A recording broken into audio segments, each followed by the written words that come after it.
There's a silent, blood-written rule in the Chicago underworld. You never look Dominic Russo in the eye, and you never, ever ask about his son. For 4 long years, the boy was a ghost, locked safely behind the iron-forged gates of the Russo estate, shielded from the brutal reality of his father's empire. Dominic swore to God and to his late wife that the boy would never step foot in the city that broke their family. But desperation breeds dangerous exceptions, and when a terrified, traumatized child finally stepped into the neon-lit chaos of the real world, it only took one shattered glass, one chaotic moment, and one fearless waitress to bring the city's most ruthless man to his knees. Dominic Russo stood by the reinforced, bulletproof window of his second-story study, looking out over the sprawling, snow-dusted grounds of his Lake Forest estate.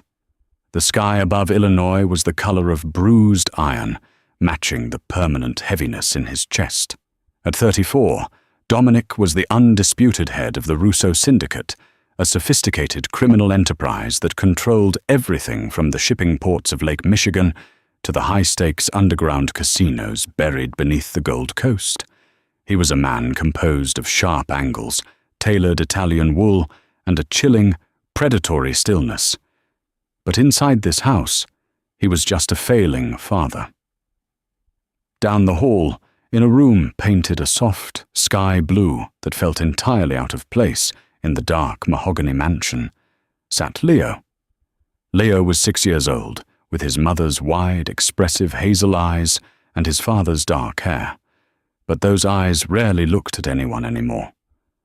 4 years ago, a car bomb meant for Dominic had detonated outside a high-end boutique in downtown Chicago. Dominic had survived. His wife, Isabella, had not. Leo, who was strapped into his car seat in the back, had physically survived the shockwave, but the deafening roar of the explosion had fractured something deep inside his mind. Since that day, Leo hadn't spoken a single word. He suffered from severe sensory processing issues, terrified by sudden movements, loud noises, and the presence of strangers. To protect him from the vultures of the underworld, rivals who would gladly use a vulnerable child as leverage, Dominic instituted an absolute quarantine. Leo never left the estate. He was homeschooled by rigorously vetted tutors, guarded by a rotating shift of heavily armed ex-military contractors, and cared for by Mrs. Gable, a stoic, maternal woman who had been with the family for decades.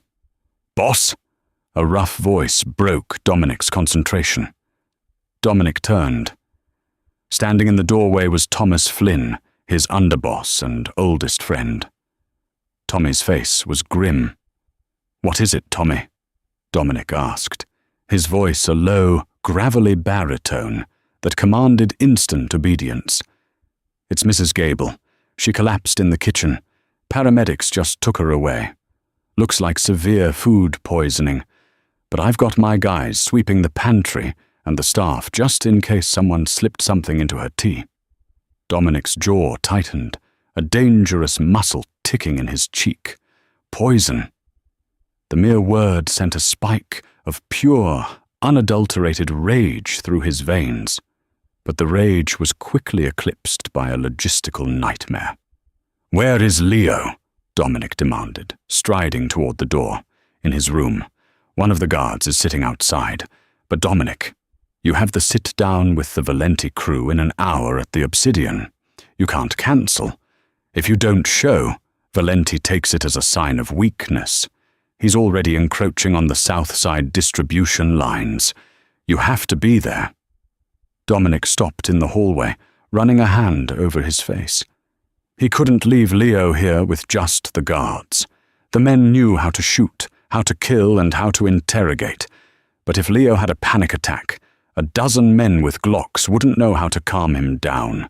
They terrified the boy. Mrs. Gable was the only buffer. "I'm bringing him with me," Dominic stated, the decision hardening in his mind, even as Tommy's eyes widened in shock. "Dom, are you insane? You haven't taken the kid past the front gates since the funeral. I am not leaving my mute son in a house that might have just been breached by an assassin, Dominic growled, grabbing his charcoal overcoat from the rack. Clear the VIP room at the Obsidian. Lock down the entire east wing of the restaurant. Nobody gets within 50 feet of him. Prepare the armored SUV. 20 minutes later, the iron gates of the Russo estate groaned open. A convoy of 3 black, heavily tinted SUVs rolled out onto the icy roads. In the back of the center vehicle, Dominic sat rigidly. Beside him, strapped tightly into a leather seat, was Leo. The boy was small for his age, practically swallowed by his oversized cashmere sweater. Over his ears, he wore heavy, industrial-grade noise-cancelling headphones to block out the overwhelming sounds of the engine and the city outside. His tiny hands were gripping a worn-out plush wolf, so tightly his knuckles were white. Dominic looked at his son, his heart twisting with a familiar, agonizing blend of love and guilt. He reached out, hesitantly resting a large, scarred hand over Leo's small, trembling fingers. Leo didn't look up, but he didn't pull away either. "It's going to be okay, Piccolo," Dominic murmured, though he wasn't sure if he was trying to convince the boy or himself.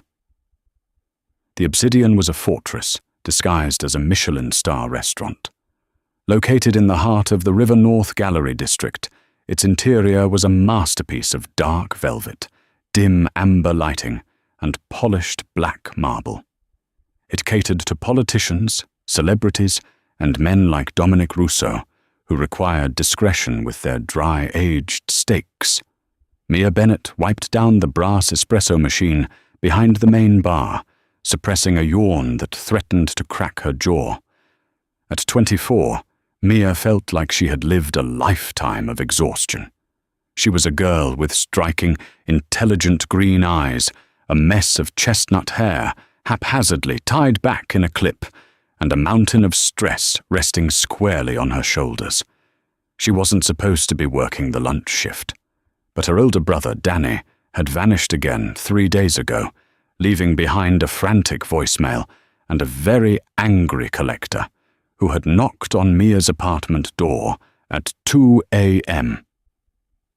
Danny owed $50,000 to the Valenti crew, a debt accrued through a lethal cocktail of gambling and bad decisions. Mia was working double shifts, saving every penny, terrified that the next knock on her door wouldn't be a warning, but an executioner. "Mia, front and center," hissed the maitre d', a high-strung man named Philip. He looked exceptionally pale. "The boss is here, and he brought baggage. VIP room A. You're the only waitress allowed in. Don't speak unless spoken to. Don't make sudden movements. Go." Mia swallowed hard, smoothing down her black apron. She grabbed a silver tray with crystal water glasses and a pitcher of ice water, her hands trembling slightly. She had worked at the Obsidian for 8 months and had seen Dominic Russo exactly twice. Both times the temperature in the room seemed to drop 10 degrees. He was a myth, wrapped in a tailored suit. She pushed through the heavy mahogany doors into the private VIP section. The room was vast, flanked by 4 men whose suits couldn't hide the bulk of their shoulder holsters. At the head of a long oak table sat Dominic Russo. He was intensely focused on his phone, his brow furrowed in a dark scowl. But what caught Mia's eye wasn't the Mafia boss. It was the little boy sitting 2 chairs away. He was curled in on himself, wearing massive headphones, staring blankly at the grain of the wood table. He looked entirely out of place, a fragile porcelain doll dropped into a den of wolves. Mia felt an immediate, sharp pang of empathy. She knew what it looked like to be terrified in a room full of dangerous men. Mia approached the table, moving with slow, deliberate steps so as not to startle anyone. She poured the water in silence. Dominic didn't even glance up. "Keep the door closed on your way out," Tommy Flynn muttered from the corner. Mia nodded. Yes, sir. She turned to leave, balancing the heavy silver tray on one hand. Just as she reached the door, the kitchen access doors swung violently open. A young, panicked busboy, rushing to deliver an extra stack of ceramic plates, tripped over the edge of the thick Persian rug. Time seemed to slow down. The busboy fell forward. The stack of plates and thick glassware launched into the air. Crash. The sound was deafening, a sharp, violent explosion of ceramic and glass shattering against the marble floor, right outside the VIP room. It echoed like a gunshot. Instantly, the bodyguards drew their weapons, forming a wall in front of Dominic. But the real casualty wasn't the boss. Leo let out a sound that wasn't a cry, but a high, thin, breathless shriek.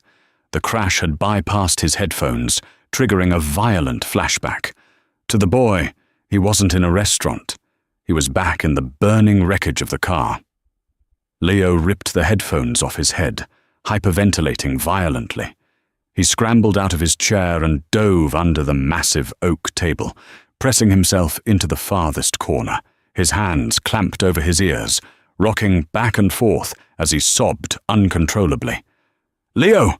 Dominic shouted, shoving past his own guards. He dropped to his knees, reaching under the table. "Leo, it's okay, come here!" But Dominic's large hands, his frantic energy, and the shouting of the guards only escalated the child's terror. Leo kicked out, screaming in blind panic, trying to push his father away.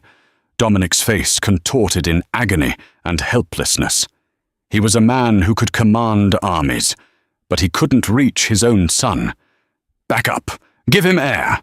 Dominic barked at his men, but the guards stood frozen, useless in the face of a child's psychological break. Mia watched, her heart hammering against her ribs. Every survival instinct she had screamed at her to walk away, to go back to the kitchen and hide. You don't get involved with the Russo family. But looking at the boy shaking under the table, she didn't see a Mafia heir. She saw a little boy drowning in fear. Without thinking, Mia dropped her silver tray on a side table. She ignored Tommy Flynn, who stepped in her path, and she ignored Dominic's lethal glare as she approached the table. "Back away," Dominic warned, his voice a low, threatening rumble. "You're suffocating him," Mia said, surprised by the steadiness of her own voice. "Your energy is too big. You're scaring him more." Dominic froze, staring at the brazen waitress. No one spoke to him like that. Before he could order her removed, Mia dropped to her knees. She didn't crawl under the table immediately. Instead, she sat on the floor, about 3 feet away from the edge of the table, making herself as small as possible. She took a slow, exaggerated, deep breath in and let it out with a soft whoosh. She did it again. Under the table, Leo's frantic rocking slowed just a fraction. Through the curtain of the tablecloth, he peeked out with wide, tear-filled hazel eyes. Mia didn't reach for him. She didn't speak in a loud, commanding voice. She simply offered a soft, genuine smile that reached her eyes. She slipped her apron off and laid it on the floor between them, a silent offering of a bridge. "It's really loud out here, isn't it?" Mia whispered, her voice gentle and melodic. "I hate loud noises too. They make my heart feel like a trapped bird." Dominic watched, utterly paralyzed, as his son stopped screaming. The boy's hyperventilation hitched into quiet hiccups. Maya shifted closer, just an inch. "You don't have to come out," she said softly. "It's safe under there. But you look a little lonely. If it's all right with you, I'll stay beside him. Just right here. Until the loud noises are gone." Leo stared at her. The room was dead silent, save for the boy's ragged breathing. Slowly, agonizingly, Leo uncurled his small hand from his ears. He reached out, his tiny fingers trembling, and gripped the edge of Mia's black apron that lay on the floor. Mia didn't pull it away. She just kept smiling, sitting patiently on the cold floor. Within 2 minutes, the boy's breathing matched hers. The panic attack had broken. Above them, Dominic Russo stood up slowly. He stared down at the young waitress sitting on the floor with his son, a profound, calculating storm brewing behind his dark eyes. Dominic Russo's private office at the back of the Obsidian felt less like a workspace and more like an interrogation chamber. The walls were lined with sound-dampening panels.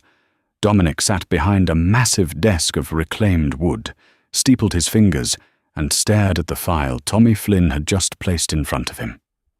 "Mia Bennett," Tommy said, leaning against the wall with his arms crossed. 24. No criminal record. Clean as a whistle.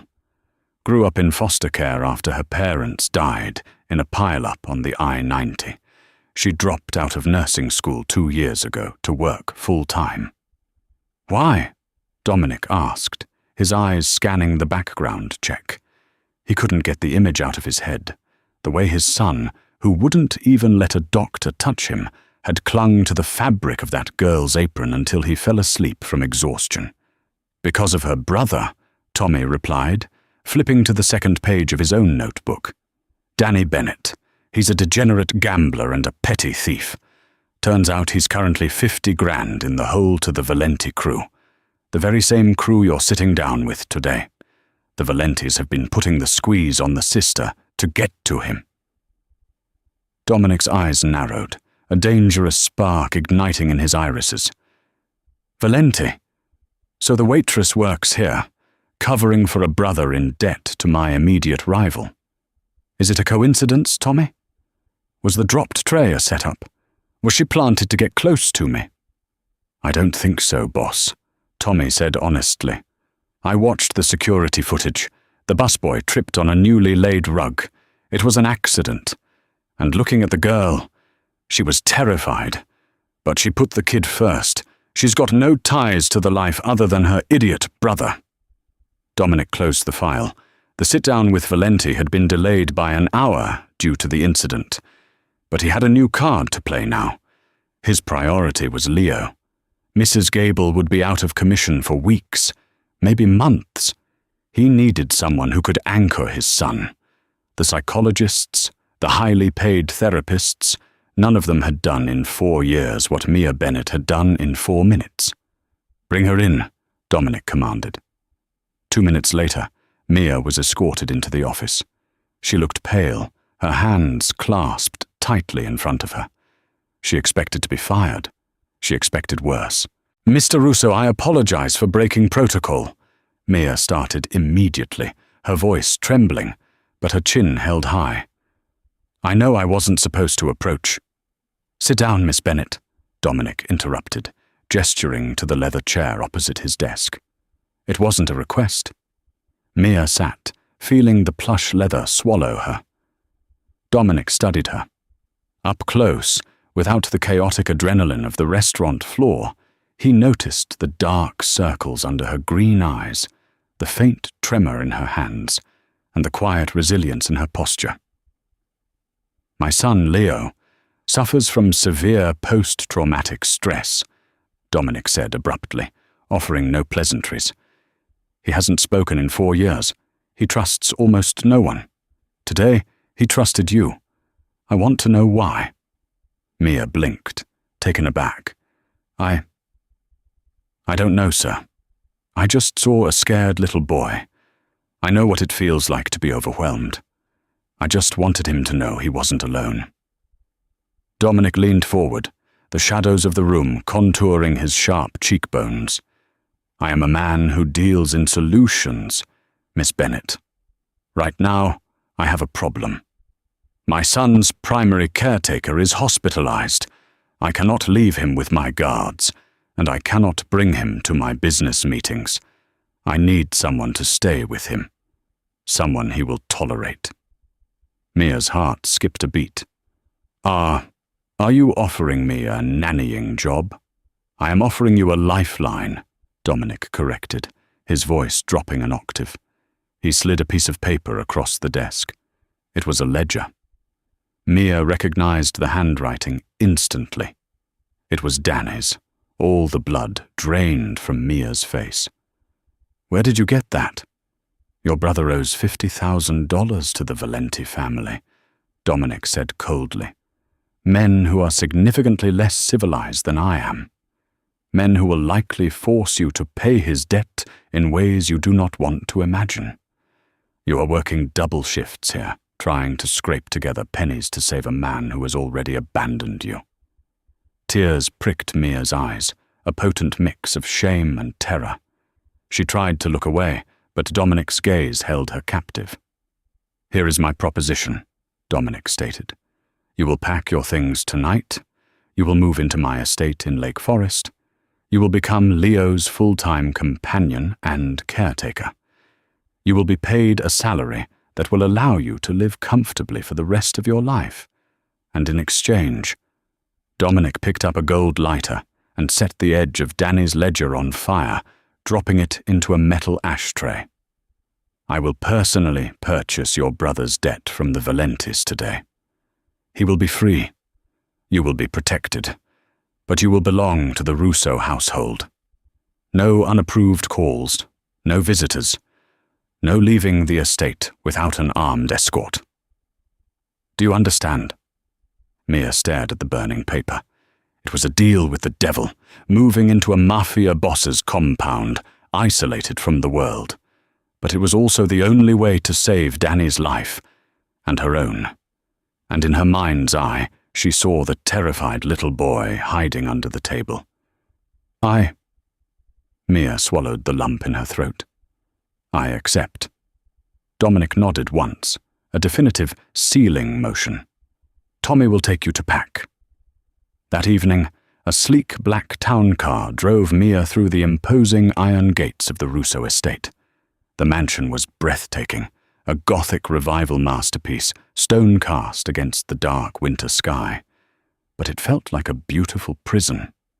Tommy led her to a massive, luxurious bedroom in the east wing, adjacent to Leo's room.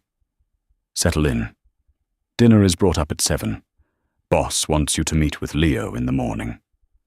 Tommy left, locking the heavy oak door behind him. Mia stood in the center of the room, her small duffel bag looking pathetic on the Persian rug. She was completely cut off from her old life. She walked over to the bed to unpack her few belongings. As she unzipped her bag, her personal cell phone vibrated. She frowned. Tommy was supposed to have confiscated her phone, but she had slipped an old, cracked burner phone into the lining of her bag just in case of an emergency. She pulled it out. There was one unread text message from an unknown number. Mia opened it, and the air rushed out of her lungs as she read the words glowing on the cracked screen. "Target acquired. You're inside the house. Excellent work, Mia. Don't forget who really owns you. We'll be in touch regarding the boy." Mia dropped the phone as if it had burned her. Her hands flew to her mouth to stifle a scream. Danny hadn't just owed the Valentis money. He hadn't just run away. He had sold her out. The entire debt, the threats. It was an orchestrated manipulation. The Valentis had used her brother's debt to force her into a corner, knowing Dominic Russo's meticulous vetting process would find the debt and use it to leverage her into his home. She wasn't a savior. She was a Trojan horse, planted inside the most heavily guarded fortress in Chicago, placed directly next to the one thing Dominic Russo valued more than his empire, his son. And if she told Dominic the truth now, he would kill her for bringing a threat into his home. Mia sank to her knees on the luxurious carpet, the reality of her situation closing around her like a vice. She had promised to stay beside the little boy to keep him safe. Now, she was the very reason he was in mortal danger. Mia stared at the glowing screen of the burner phone until her vision blurred. "Target acquired. You're inside the house." The words were a death sentence. If she went to Dominic Russo right now and confessed, he would likely assume she was a willing participant in the Valenti family's plot. Men like Dominic did not believe in coincidences. They believed in leverage, blood, and betrayal. If she stayed silent, she was actively endangering a vulnerable 6-year-old boy. Her hands shook violently as she pried the battery out of the cheap plastic phone, wrapping both pieces in a pair of thick wool socks and shoving them into the very bottom of her duffel bag. She needed time. She needed to understand the layout of the estate, the security protocols, and most importantly, she needed to find a way to protect Leo without getting herself killed in the crossfire. Morning broke over Lake Forest with a bitter, biting chill. The heavy frost on the reinforced windows turned the sprawling pine trees outside into jagged white silhouettes. Mia dressed in a simple beige sweater and dark jeans, taking a deep breath to steady her racing heart before stepping out into the cavernous hallway. She was immediately intercepted by a man built like a heavy-duty safe. He wore a tailored suit that barely concealed the bulk of his shoulder holster. "Miss Bennett, I'm Garrett, head of the interior detail," he said, his voice flat and professional. "Mr. Russo is waiting for you in the East Wing playroom." Mia followed Garrett through a maze of mahogany corridors, passing antique oil paintings and state-of-the-art biometric security keypads. The Russo estate was a fortress masquerading as a high society mansion. When they reached the playroom, the heavy oak doors were cracked open. Mia stepped inside and paused. The room was vast, filled with natural light, but it was eerily silent. There were no blaring cartoons, no electronic toys clattering. Everything was meticulously organized by color and size. In the center of the plush rug sat Leo. He was intensely focused on a set of wooden architectural blocks, carefully stacking them into a towering, intricate fortress. A few feet away, leaning against the window frame with a cup of black Lavazza espresso in his hand, was Dominic. He wore a crisp white dress shirt with the sleeves rolled up, revealing a map of dark, fading tattoos inked into his forearms. The lethal aura he carried at the Obsidian was muted here, replaced by a heavy, watchful exhaustion. Dominic met Mia's eyes as she entered. He didn't smile, but he gave a sharp nod, signaling her to take over. Mia didn't walk directly up to Leo. She remembered his reaction to sudden, large movements. Instead, she took off her shoes and walked softly in her socks, sitting cross-legged on the rug about 4 feet away from the boy's wooden fortress. She didn't say a word. She simply picked up a stray blue block and began building her own, much smaller, lopsided tower. 10 minutes passed in absolute silence. The only sound was the faint clinking of wooden blocks and the distant howling of the wind off Lake Michigan. Dominic watched the girl with intense scrutiny. Every behavioral therapist he had hired from Northwestern Memorial Hospital had tried to force interaction. They brought loud toys, used high-pitched voices, and pushed into Leo's personal space, resulting in catastrophic meltdowns. Mia was doing the exact opposite. She was existing in his space without demanding anything from him. Slowly, Leo paused his building. He didn't look at Mia's face, but his eyes tracked down to her small, uneven tower. It was structurally unsound. It bothered him. With excruciating caution, the 6-year-old slid across the rug. He reached out with a trembling hand, took Mia's blue block, and repositioned it so her tower wouldn't fall. Then he retreated to his own fortress. Mia felt a profound ache in her chest. She offered a soft, quiet whisper. "Thank you, Leo. I'm not very good at building walls." Dominic's breath hitched. It was the first time in months Leo had initiated physical contact with anyone outside of his immediate family without panicking. Dominic pushed off the window frame, setting his espresso cup down on a side table with a faint clink. "Garrett will show you the kitchen," Dominic said, his voice low, breaking the spell of the room. You and Leo will eat lunch here. If he gets overwhelmed, you have a panic button on the wall near the door. Press it, and my men will be here in 3 seconds." "I understand, Mr. Russo," Mia said softly, not taking her eyes off the wooden blocks. Dominic paused in the doorway, looking back at the young woman who had suddenly become the most critical asset in his heavily guarded life. "Call me Dominic. In this house, titles get people killed. You are part of the inner circle now, Mia. Act like it." As the heavy door clicked shut behind him, Mia felt the suffocating weight of her reality crash down on her. She was in the inner circle. She was exactly where the Valentis wanted her. Later that night, locked safely in her bedroom, Mia reassembled her burner phone under the heavy down comforter. As soon as the device powered on, a new message flashed on the cracked screen. "We know you are in. By Friday, we need the security shift rotation for the West Gate. If you fail, Danny will be found at the bottom of the Chicago River. Don't test us, sweetheart." Mia squeezed her eyes shut, hot tears leaking into her pillow. She couldn't give them the security rotation. If the Valentis breached the estate, Dominic would slaughter them. But Leo could be caught in the crossfire. The trauma would destroy the boy entirely. But if she did nothing, Danny would die. Her brother was a fool, a thief, and a liar. But he was all she had left. She needed a third option.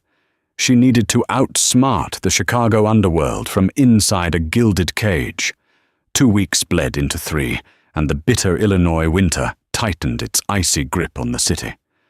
Inside the Russo estate, however, a strange, fragile warmth had begun to take root. Mia's presence had fundamentally altered the ecosystem of the house. She had learned Leo's silent language, the way he tugged his left ear when the lights were too bright, the way he hid his hands in his sleeves when the heavy footsteps of the guards echoed too loudly on the marble floors. She advocated for him fiercely, demanding that Garrett and the security team wear soft-soled shoes on the 2nd floor, and replacing the harsh fluorescent bulbs in the library with warm, dimmable lamps. To Mia's shock, Dominic never argued with her demands. He observed her with a quiet, intense reverence. He was a man who ruled through fear and violence, but when he looked at Mia sitting on the floor with his son, the cold, calculating mob boss disappeared. It happened on a Tuesday evening in the estate's sprawling, glass-enclosed conservatory. The room was a humid oasis of tropical plants and blooming orchids, a stark contrast to the blizzard raging against the glass panels outside. Leo was sitting on a stone bench, meticulously running his fingers over the veins of a massive fern leaf. Mia sat beside him, reading a worn copy of Treasure Island aloud in a soft, rhythmic voice. Dominic stepped into the conservatory, shedding his suit jacket. He looked exhausted. The turf war with the Valenti family had escalated over the shipping lanes in South Chicago, and the tension was visible in the tight lines around his eyes. He didn't interrupt the story. He simply sat on a wrought-iron chair opposite them, leaning forward, resting his elbows on his knees. As Mia read a passage about the roaring sea, she animated her voice, mimicking the sound of crashing waves. Leo paused his tracing. A tiny, breathy sound escaped his lips. It wasn't a word, but it was a distinct, undeniable giggle. The book slipped from Mia's hands, landing on the damp stone floor. Dominic froze entirely, his dark eyes snapping to his son. It was a sound that had been buried under 4 years of trauma and silence. Leo looked up, startled by the sudden stillness of the adults. He immediately shrank back, reaching for the heavy noise-canceling headphones resting around his neck. No, it's okay, Piccolo," Dominic said quickly, his voice thick with an emotion Mia had never heard from him before. He slid off the chair, kneeling on the damp floorboards next to the bench. He didn't touch Leo, but he looked at him with an ocean of desperate love. That was a good sound. You don't have to hide it. Leo looked from his father to Mia. Mia offered her usual steady smile, giving a tiny, encouraging nod. Slowly, Leo let go of the headphones. Dominic exhaled a shaky breath, closing his eyes for a fraction of a second. When he opened them, he looked directly at Mia. The gratitude in his expression was so raw, so violently sincere, that it made Mia's breath catch in her throat. The air between them suddenly felt charged, thick with an unspoken pull that terrified her far more than the armed guards patrolling the perimeter. "Thank you," Dominic murmured. The words meant only for her. Mia quickly dropped her gaze, her heart hammering against her ribs. "Don't look at me like that," she thought desperately. "If you knew what I was hiding, you would kill me." Later that night, the guilt became too heavy to bear. Mia paced her bedroom, chewing on her thumbnail. She had managed to stall the Valentis, sending vague text messages from her burner phone, claiming the security rotations were kept on a biometric drive she couldn't access. But their patience was wearing thin. The texts had turned increasingly violent. Desperate for a glass of water to soothe her dry throat, Mia slipped out of her room and padded silently down the dark hallway toward the main kitchen. It was past 1 a.m. The house was supposed to be asleep, save for the perimeter guards. As she approached the swinging doors of the kitchen, she heard a low, hushed voice. Mia froze, pressing her back against the cool plaster of the wall. She recognized the voice. It was Declan, one of the newer security contractors who usually drove the armored escort vehicles. "I told you, the shift changes at 0300 on Thursday," Declan hissed into a cell phone, his thick Boston accent muted but distinct. "The cameras on the east wall will loop for exactly 4 minutes during the server reset. That's your window.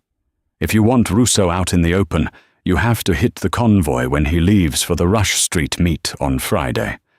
And the kid? The kid stays here. I'm not catching a bullet over a 6-year-old.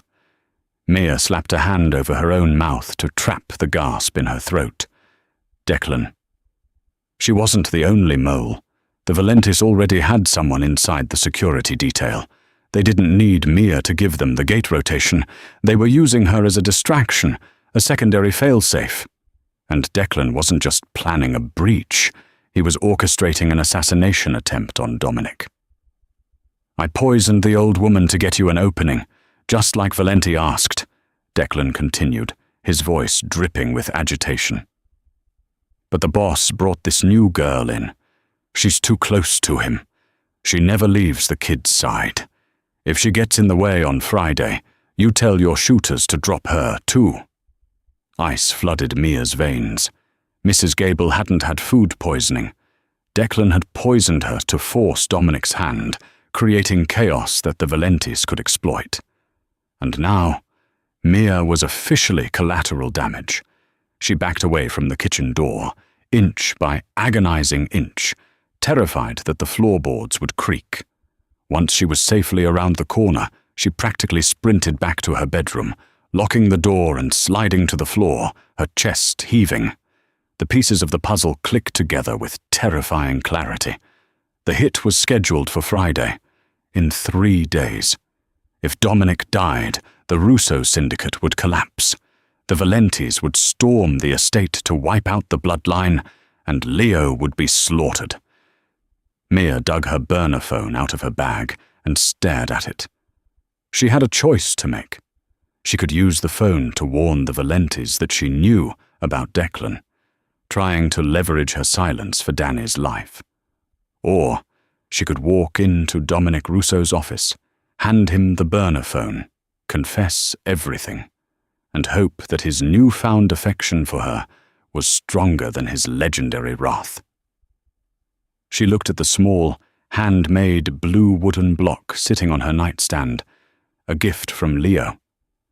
The Mafia boss had sworn to protect his son from the outside world, but Mia realized with a sinking heart that the real monster wasn't outside the gates. It was already inside the house.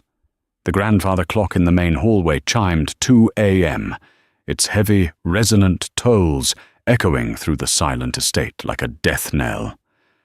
Mia sat on the edge of her mattress, the burner phone heavy and cold in her palm. The choice had been made. There was no running away, no clever trick to play against men who painted the streets of Chicago with blood for a living. To save Leo, she had to walk into the lion's den and offer her own throat. She stood up, her legs feeling like lead. She didn't bother putting on slippers. She walked barefoot down the corridor, past the biometric scanners, and toward the west wing where Dominic Russo's private study was located. Garrett, the night guard, stepped out from the shadows near the staircase, his hand resting instinctively on his holstered weapon. "Miss Bennett," Garrett said, his voice a low rumble of warning. "It's late. You should be in your quarters." "I need to see him, Garrett," Mia said, her voice trembling but resolute. "It's a matter of life and death." Regarding his son. Garrett studied her pale face for a fraction of a second before nodding tightly. He pressed a button on his earpiece, murmured a code, and the heavy oak doors to the study unlocked with a sharp, mechanical click. Dominic was sitting behind his mahogany desk, bathed in the amber glow of a single brass reading lamp. He had a crystal tumbler of Macallan scotch in one hand and a stack of shipping manifests in the other. He looked up, his dark eyes narrowing at the sight of her shivering frame. The lethal stillness that defined him immediately snapped into focus. "Maya," Dominic said, his voice devoid of its usual warmth. "What is wrong with Leo?" "Leo is asleep," Mia said, stepping fully into the room and closing the heavy door behind her, sealing them in. "Leo is safe, but by Friday morning he won't be. None of us will be." Dominic set the glass down. The ice clinked against the crystal, sounding like a gunshot in the quiet room. "Explain." Mia walked forward and placed the cheap, cracked burner phone directly on the center of his immaculate desk. She didn't look away from his face. She couldn't. "My brother Danny didn't just owe the Valenti family money," Mia began, her voice cracking before she forced it steady. "They used his debt to leverage me. They knew your vetting process would find the ledger. They knew you would bring me into the house to control the situation. I was a Trojan horse, Dominic. They wanted me to get the security shift rotations for the West Gate." The temperature in the room plummeted. Dominic didn't yell. He didn't reach across the desk and strangle her, which was what she had expected. Instead, a terrifying, suffocating void opened up in his eyes. He picked up the burner phone, scrolling through the violent text messages with his thumb. "You brought a wire into my home," Dominic stated, the words laced with a quiet, venomous precision. "You sat on the floor with my mute son. You read him stories, and you were feeding my security protocols to the men who murdered my wife." "I didn't give them anything," Mia cried, tears finally spilling over her lashes. "I swear to God, Dominic, I stalled them. I told them the drives were biometric, but it doesn't matter because I'm not the only one. I came here to tell you, they don't need me." Dominic's jaw clenched so hard, Mia thought his teeth might shatter. "Keep talking." 10 minutes ago, I was near the kitchen," Mia said, her words rushing out in a desperate flood. "I heard Declan. He was on the phone. He's the mole. He poisoned Mrs. Gable to force you to bring someone new in, to create chaos. He's looping the East Wall cameras at 0300 on Thursday during the server reset. But the real hit, the hit isn't here. They're ambushing your convoy on Friday when you leave for the Rush Street meet. They're going to kill you in the street, and then they're coming for Leo." Silence descended on the study, heavy and absolute. Dominic stared at the young woman standing barefoot in front of him. She had just handed him a loaded gun and pointed it at her own head. By confessing, she had effectively signed her own death warrant, knowing the brutal laws of the syndicate. And yet, she had done it anyway, for a boy who wasn't hers. Dominic slowly stood up. He walked around the desk, his imposing frame casting a long, terrifying shadow over her. Mia closed her eyes, preparing for the end. Instead of a weapon, she felt the rough, calloused warmth of Dominic's hand cup her jaw. He tilted her face up, forcing her to look at him. "Why are you telling me this now?"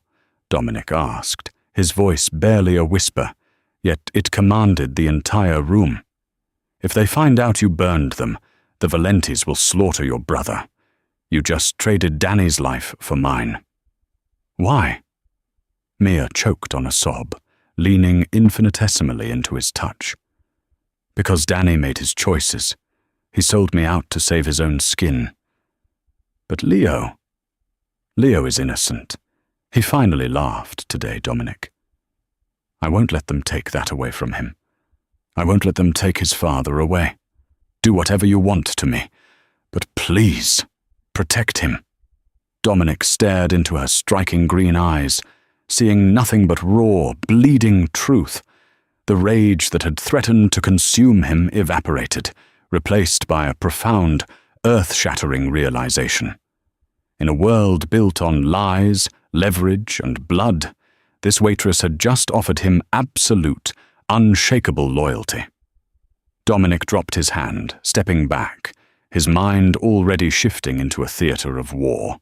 He pressed the intercom button on his desk. "Tommy!" Dominic barked into the speaker. "Get in here, now! We have a rat to trap!" He turned back to Mia, his dark eyes burning with a renewed, lethal fire. "You are not going to die, Mia. And neither is your brother. By Friday morning, the Valenti Syndicate will be nothing but a memory. Go back to Leo's room. Lock the door. Do not come out until I tell you it is over."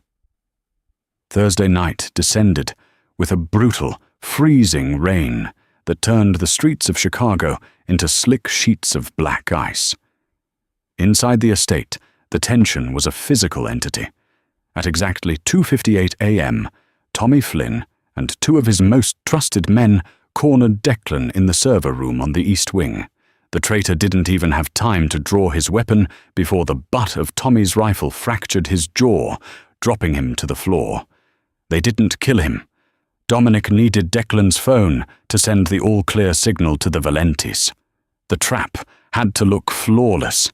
Friday morning arrived, pale and grey. Dominic stood in the grand foyer, adjusting the cuffs of his tailored black overcoat. He checked the magazine of his Kimber 1911, the metallic slide racking with a satisfying, deadly finality. He looked up toward the second-floor landing. Mia was standing there, wrapped in a thick cardigan, her arms crossed tightly over her chest. Dominic didn't say a word. He didn't need to.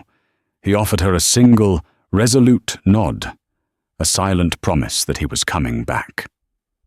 Then he walked out the front doors into the freezing wind. The Russo convoy, 3 armored, jet-black SUVs, rolled out of the Lake Forest estate, taking the I-94 south toward the city. The meet was supposedly at a private club off Rush Street, but Dominic knew the Valentis wouldn't wait for him to get inside. They would hit him where he was most vulnerable, in transit. "Entering Lower Wacker Drive, boss," Tommy said from the passenger seat of the lead vehicle.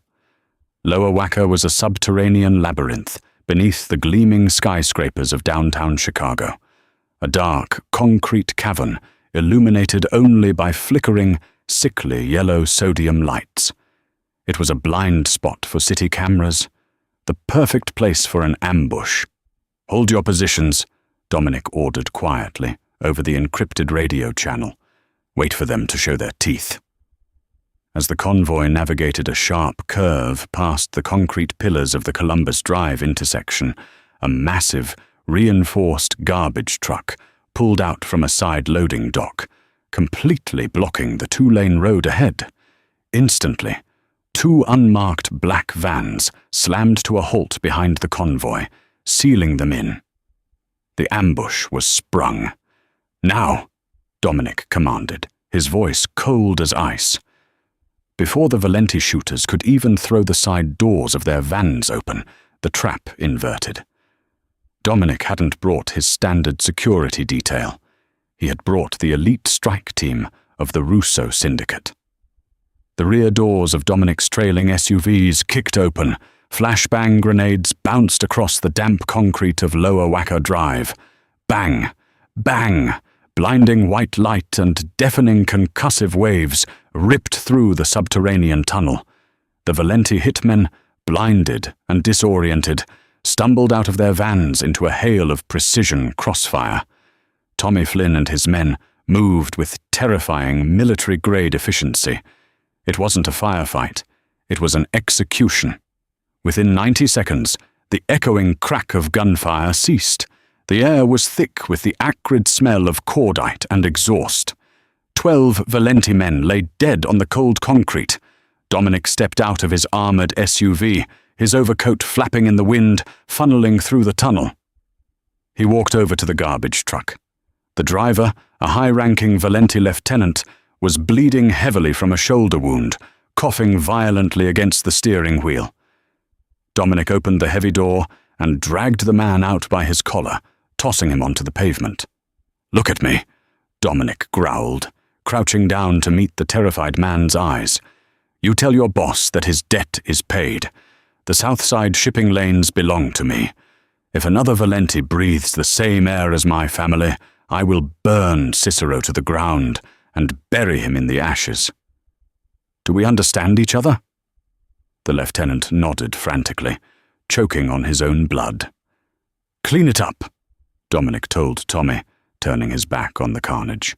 He had a family to get back to. 3 hours later, the heavy oak doors of the East Wing playroom swung open. Mia was sitting on the plush rug, her knees pulled to her chest, trembling from hours of agonizing adrenaline. Leo was asleep beside her, his head resting peacefully on a large throw pillow, clutching his plush wolf. Dominic stepped into the room. He had washed his hands and discarded his overcoat, but the faint scent of smoke and winter air still clung to him. He looked exhausted, brutalized by the life he led, but when his eyes landed on Mia and his son, the hardness melted away. Mia scrambled to her feet, her hand flying to her mouth. "Dominic, I'm alive," Dominic said, his voice a low, soothing rumble. He crossed the room in 3 long strides. He didn't hesitate. He pulled Mia into a fierce, desperate embrace, burying his face in her chestnut hair. Mia gasped, but her arms immediately wrapped around his solid torso, clinging to him as if he were the only thing anchoring her to the earth. "It's over," Dominic whispered fiercely against her temple. "Declan is gone. The Valentis have surrendered the territory. They will never touch you or Leo ever again." Mia pulled back just enough to look up into his dark, intense eyes. "And Danny?" "Tommy intercepted him at O'Hare Airport an hour ago," Dominic said smoothly. "I bought his debt, just as I promised. He is on a one-way flight to London with enough cash to start over. But he knows that if he ever sets foot in North America again, I will kill him myself for what he did to you." Tears of absolute relief spilled down Maya's cheeks. She had lost her brother, but she had known he was gone the moment he sold her out. In return, she had found something she never expected. Dominic reached down, gently wiping a tear from her cheek with his thumb. "You stayed beside him, Mia. When everyone else ran, when you had every reason to save yourself, you protected my son. You gave me my family back." He leaned down, his lips brushing hers in a slow, reverent kiss. It was a promise forged in fire and blood, a vow that the gilded cage was gone, replaced by an ironclad sanctuary. On the rug beneath them, Leo stirred. He blinked his hazel eyes open, looking up at his father and the waitress who had sat with him in the dark. For the first time in 4 years, the boy didn't reach for his headphones. He sat up, looked at Mia, and spoke his very first word. "Stay." Mia smiled, her heart finally whole, and knelt back down beside the boy. Always. The underworld of Chicago is built on ruthlessness, a dark theater where leverage and violence dictate the rise and fall of empires. Yet, beneath the concrete and the gun smoke, the most formidable power remains human connection. Dominic Russo, a man who commanded shadows, found his salvation not in a bulletproof fortress, but in the unwavering courage of a waitress with nothing left to lose. Mia Bennett braved the crossfire of a Mafia war, risking her own life to heal a fractured 6-year-old boy. In doing so, she broke the silence of the Russo estate and melted the ice around a mob boss's heart. The Mafia boss never brought his son. Outside is a testament to the undeniable truth that sometimes the only way to conquer our deepest fears is to find someone willing to sit with us in the dark and simply say, "I'll stay beside him."